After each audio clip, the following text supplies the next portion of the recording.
के ऊपर, जिए नंदे लाल के पापा, जिए नंदे लाल की मम्मी, जिए नंदे लाल खुद अपने, मुबारक ही मुबारक हो। टूटी है फूल की लरिया, गिरे नंदे लाल के ऊपर। नमस्कार दोस्तों, मैं हूं ममता तिवारी और आप सभी का स्वागत करती हूं मेरे चैनल ममताज वे में। कैसे हैं आप सब, तो ये बताने के लिए कमेंट बॉक्स में जय माता दी हमेशा की तरह ज़रूर लिखिए। और आप सभी को wish you all a very happy Jitiya festival in advance. तो आप लोग को एडवांस में थोड़ा समय देते जा रही हूँ।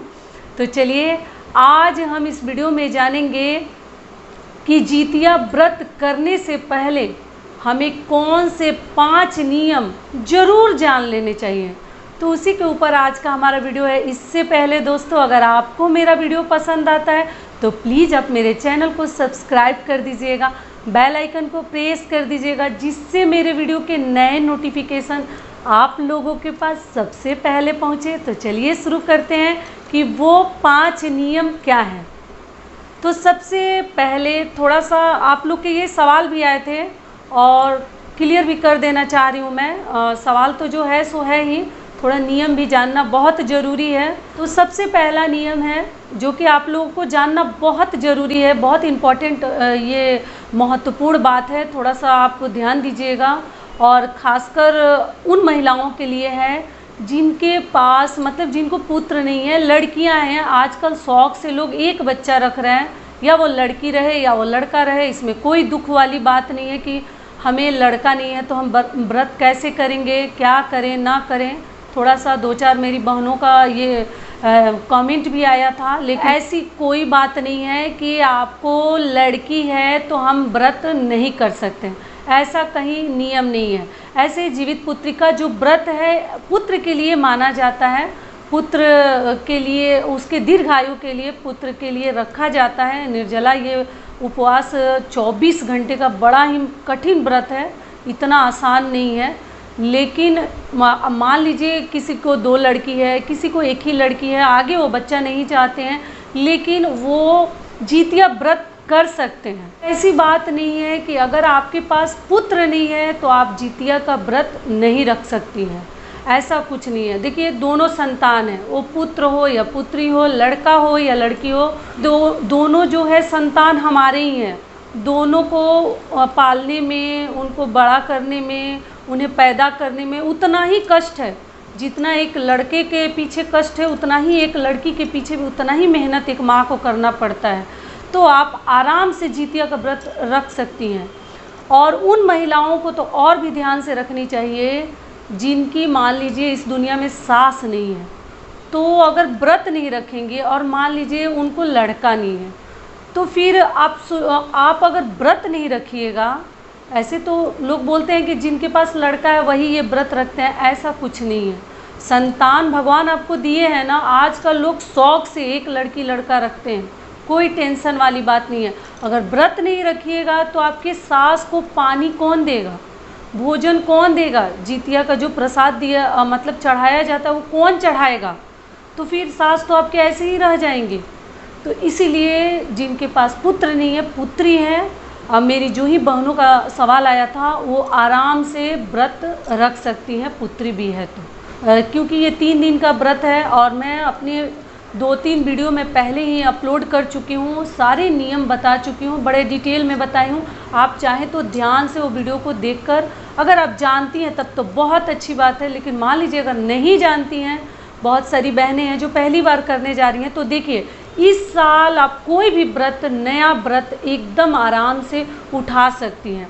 अगर आपके घर में कोई प्रॉब्लम नहीं है, कोई वैसी मतलब दिक्कत नहीं है, कुछ ऐसा हुआ नहीं है, तो आप आराम से इस साल जो है मलमास वगैरह कुछ भी नहीं है, कोई भी नया व्रत आप उठा सकती हैं एकदम आसानी से। तो अगर पहली बार करना चाहती हैं तो मेरे वीडियो को आप चेकआउट कीजिए, मैं लिंक भी इस वीडियो में दे दूँगी।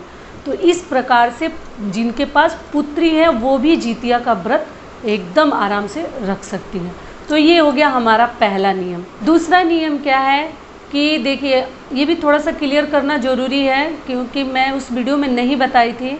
देखिए, सिंदूरा से मैं सिंदूर लगाने के लिए बोली थी। मान लीजिए आपके पास सिंदूरा नहीं है, सब लोग अपने पास नहीं रखते हैं। बहुत सारे लोग अपना सिंदूरा गांव में भी रखते हैं, अपने पास नहीं रखते हैं। लेकिन आगे से थोड़ा सा कोशिश कीजिएगा घर वालों से पूछकर अपने ही पास रखने के लिए, क्योंकि हर व्रत त्यौहार में उससे सिंदूर लगाना थोड़ा सा ज़्यादा शुभ होता है। या वो छठ का व्रत हो, या वो करवा चौथ हो, या वो तीज हो, या वो जितिया हो, या और भी कोई व्रत हो, तो थोड़ा सा ज़्यादा सही रहता है। तो अगर घर वाले लोग मना नहीं करते हैं तो आप सिंदूरा अपने पास रख सकती हैं, कोई दिक्कत नहीं है।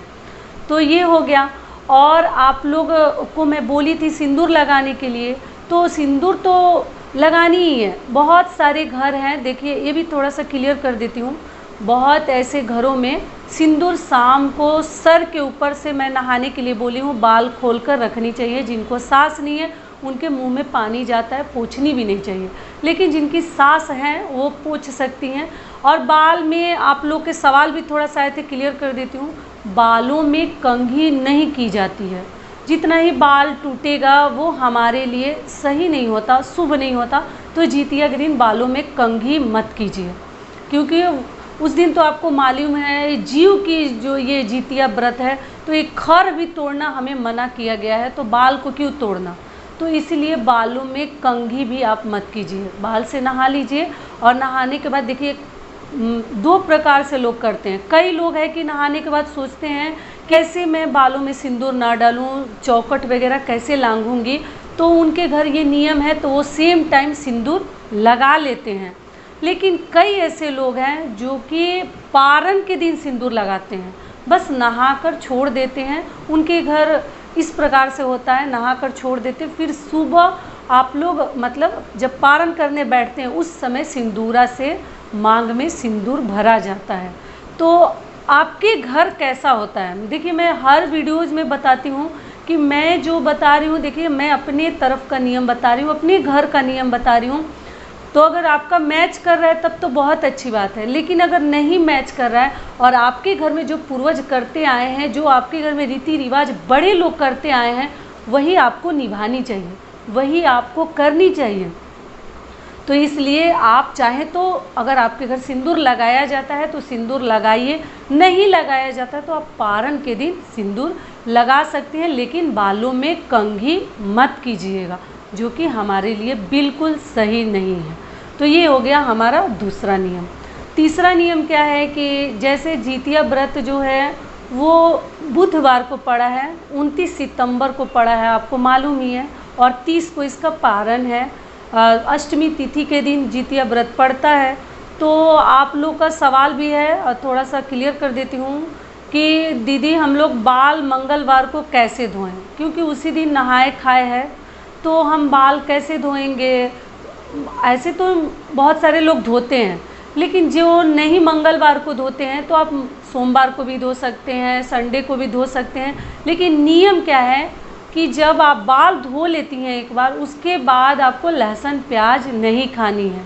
तो आप जिस दिन भी बाल धो लीजिए, खाए नहाए के दिन जो है आप सर के ऊपर से बस नहा लीजिएगा, शैम्पू मत कीजिएगा। उस टाइम से लहसुन प्याज अपने घर में बनाना बंद कर दीजिएगा। अगर आपके घर में ऐसा कुछ नियम है तो आपको बंद कर देनी चाहिए। अगर लहसुन प्याज खाकर व्रत नहीं रखती आप लोग तो, और आप जो है खाए नहाए के दिन कम से कम सर के ऊपर से नहा लीजिएगा। अगर आप मंगलवार को बाल नहीं धोती हैं, शैम्पू नहीं लगाती हैं, तो आप उस दिन सिर के ऊपर से बस नहा लीजिएगा, तो भी आपका नियम हो जाएगा। तो आप किसी भी दिन बाल धोइए, लेकिन उस दिन से आपको लहसुन प्याज नहीं खानी है। तो ये हो गया हमारा तीसरा नियम। चौथा नियम क्या है कि पारण जो है गुरुवार को पड़ा है, पारण हमें गुरुवार को करनी है, नौमी तिथि में। तो आप लोग के सवाल आए थे, बहुत सारे लोग जैसे गुरुवार का व्रत करते हैं, तो हम पारण कैसे करें। तो ठीक है, आप गुरुवार का देखिए ऐसा सब पड़ जाता है जब लगातार, तो व्रत कई लोग छोड़ भी देते हैं। फिर अगला व्रत कर सकते हैं। लेकिन बहुत सारे लोग हैं कि व्रत को बीच में नहीं छोड़ना चाहते, खंडित नहीं करना चाहते, तो आप चाहे तो मीठा चीज़ से पारण कर सकती हैं। गुरुवार के दिन देखिए पीला भोजन करते हैं, ऐसा नियम नहीं है कि गुरुवार के दिन हम भोजन नहीं करते, उसमें एक टाइम एक समय जो है भोजन किया जाता है। तो आप कुछ भी पीला खा सकती हैं, बेसन का हलवा, बेसन से बनी हुई और भी चीज़ें, लेकिन उस दिन आप नमक मत खाइए। अगर व्रत आपको रखनी है, कंटिन्यू करनी है, तो आप नमक मत खाइएगा। लेकिन इस प्रकार से आप अपना गुरुवार का पारण कर सकती हैं। तो ये हो गया हमारा चौथा नियम। पांचवा नियम क्या है कि वोमिटिंग बहुत आ रही है, क्या करें ना करें, हमें व्रत में वोमिटिंग आती है। तो देखिए एक तो चीज़ सबसे पहले बता देती हूँ कि देखिए ये व्रत ना अगर आप सक्षम है तभी कीजिए, क्योंकि ये जो व्रत है ना बड़ा कठिन व्रत है।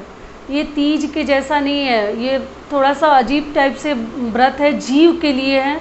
तो इसमें पानी तो नहीं पीनी चाहिए, लेकिन अगर आप संकल्प तभी लीजिए कि आप सोच लीजिए कि हाँ हम कर पाएंगे, तभी आपको लेनी चाहिए। लेकिन मान लीजिए को व्रत करने का मन हो रहा है, लेकिन आपको मतलब जैसे बहुत सारे लोग खाए पिए बिना उनको वोमिटिंग होने लगती है, पेट में गैस बनने लगता है, इस प्रकार से होने लगता है, तो क्या करेंगे? जान तो नहीं देना है। आजकल जैसे बीमारियां भी उसी प्रकार से हम लोगों को पकड़ रही है, आजकल एज देख के बीमारी नहीं पकड़ रही है। तो अगर आप चाहें तो फल पे तो नहीं खाते हैं, लेकिन जान भी नहीं देंगे और करना तो है, क्योंकि जिनकी सांस नहीं है वो सांस को पानी कैसे देंगी, भोजन कैसे देंगी। तो इसलिए अगर आप चाहें तो फल फ्रूट पे भी कर सकती हैं, उस प्रकार से अगर करते आई हैं तब। लेकिन इसमें वैसा नियम नहीं है, लेकिन मान लीजिए करना ही है तो आप कर सकती हैं। ऐसे जितिया व्रत में अगर आपसे सहा जाए तो आप रह सकती हैं। आप वो बोल रही है वोमिटिंग हमें आता है, तो आप ज़्यादा कुछ सर्गी वगैरह में मत खाइए, बस पानी वगैरह पी लीजिए। आपको 2:30 बजे से 3 बजे के बीच में पानी वगैरह पी लेनी चाहिए, उसके आगे लेट मत कीजिएगा बहुत देर, क्योंकि सूर्योदय हो जाएगा तो फिर हमें व्रत का लाभ नहीं मिलता है।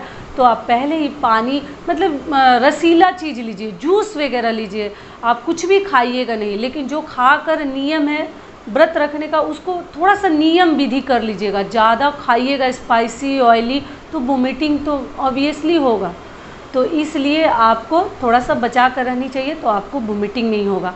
बहुत दिक्कत है तो एक पैरासेटामोल मेडिसिन भी आप खा सकती हैं, जो कि मैं तीज में बता चुकी हूँ। खाकर व्रत रहिए, कहीं कोई पेन नहीं होगा, कहीं सिर दर्द नहीं होगा, और थोड़ा सा आपको ना स्वस्थ फील होगा। तो ये हो गया हमारा 5वां नियम। अगली बात क्या है कि पारण, आप लोग पूछ रहे हैं दीदी क्या है।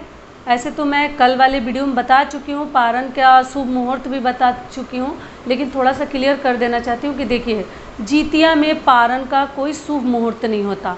सूर्योदय से लेकर और आप दोपहर तक तो सभी लोग पानी बिना कौन रह पाएगा, सबकी तो हालत ख़राब रहते हैं, पानी बिना सभी लोग तड़पते रहते हैं। कोई कितना भी शक्तिशाली बन जाए अपने आप को, लेकिन भूख तो नहीं लगती है। सच्चाई में बता देती हूँ, प्यास तो लग जाती है, कुछ भी कर लो।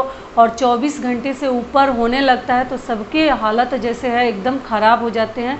तो आप चाहें तो सूर्योदय से लेकर दोपहर के बीच में हमें पारण कर लेनी चाहिए।